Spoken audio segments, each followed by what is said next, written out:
अस्सलाम वालेकुम नाजरीन। उत्तराखंड की सरजमीन पर यकसा सिविल कोड मुकम्मल तौर पे नाफिज हो चुका है। वहां के सरकार उत्तराखंड में यकसा सिविल कोड नाफिज कर चुके हैं। इस पर हजरत मौलाना अरशद मदनी साहब का क्या बयान है और जमीयत उलमा हिंद क्या कह रहे हैं, आइए मुकम्मल समाअत फरमाए हैं। जमीयत उलमा हिंद के फैसले को अदालत में चैलेंज करेगी। जमीयत उलमा हिंद फैसले को अदालत में चैलेंज करेगी मौलाना अरशद मदनी साहब। आइए मौलाना अरशद मदनी साहब इस सिलसिले में और जमीयत उलमा की पूरी टीम क्या कह रही है, समाअत फरमाइए। उत्तराखंड में आज से यकसा सिविल कोड नाफिज कर दिया गया है।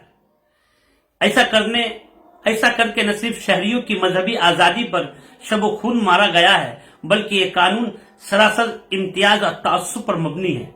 बिल्कुल तासुब पर मबनी है यह कानून, ये गंदा और गलीज कानून लाया गया है। मौलाना अरशद मदनी सदर जमीयत उलमा हिंद की हिदायत पर जमीयत उलमा हिंद नैनीताल हाई कोर्ट और सुप्रीम कोर्ट दोनों में एक साथ इस फैसले को चैलेंज करने जा रही है। आज यहाँ जारी एक रिलीज के मुताबिक जमीयत उलमा हिंद के वकला इस कानून के आईनी व कानूनी पहलुओं का बारीक बीनी से जायजा ले चुके हैं। जमीयत उलमा हिंद का ख्याल है कि यह कानून चूंकि इम्तियाज और तासुब पर मबनी है, यकसा सिविल कोड नहीं कहा जा सकता। ये सवाल भी अपनी जगह बहुत अहम है कि क्या इस तरह कानून साजी का इख्तियार किसी रियासती सरकार को है।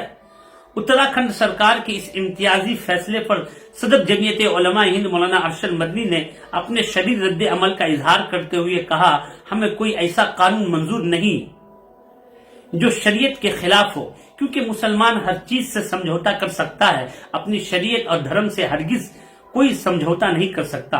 उन्होंने कहा कि उत्तराखंड में आज यकसा सिविल कोड जो नाफिज हुआ है, इसमें दर्ज फहरिस्त कबाइल को हिंदुस्तान के आइन की दफा 366 के बाद 25 की झेली दफा 342 के तहत नए कानून से मुस्तस्ना कर दिया गया है और ये दलील दी गई है कि आइन की दफा 21 के।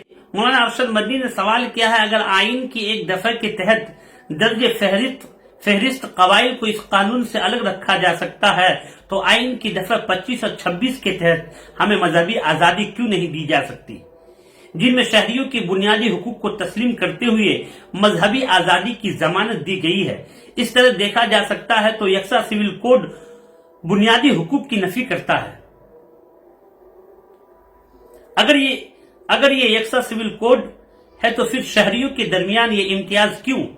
उन्होंने ये भी कहा कि हमारी लीगल टीम इस कानून के तमाम पहलुओं का जायजा ले चुकी है और जमीयत उलमा हिंद इस फैसले को नैनीताल हाई कोर्ट और सुप्रीम कोर्ट में एक साथ चैलेंज करने जा रही है। उन्होंने कहा कि सच तो यह है कि किसी भी मजहब का मानने वाला अपने मजहबी उमूर में किसी तरह की बेजा मुदाखलत को बर्दाश्त नहीं कर सकता।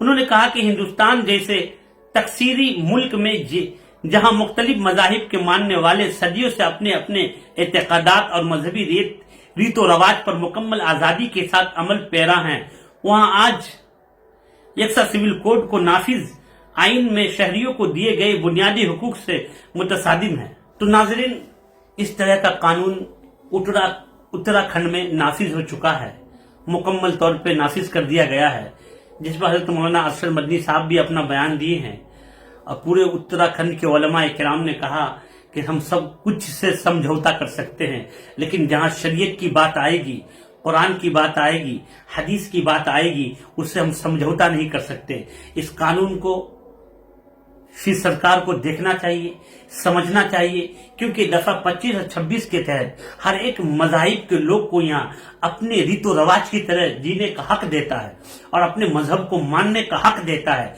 तो फिर इस तरह के कानून सिर्फ इस्लाम को, मुसलमानों को टारगेट बनाकर इस तरह का कानून क्यों लाया जाता है, इसके बारे में सोचना चाहिए। और जबरदस्ती इस कानून को मुसलमानों के मुंह पे थोप दिया गया है, तो इसका क्या हल है, इसको जमीयत उलमा हिंद ने पूरे मुकम्मल तौर पे तैयार है। और वो देखिए आगे क्या बात होती है, सुप्रीम कोर्ट हाई कोर्ट से फिर वो गुफ्तगू करेंगे और जो मसला या जो इसका फैसला आएगा हम अपने चैनल के जरिए आप तक पहुंचाएंगे। अगर आप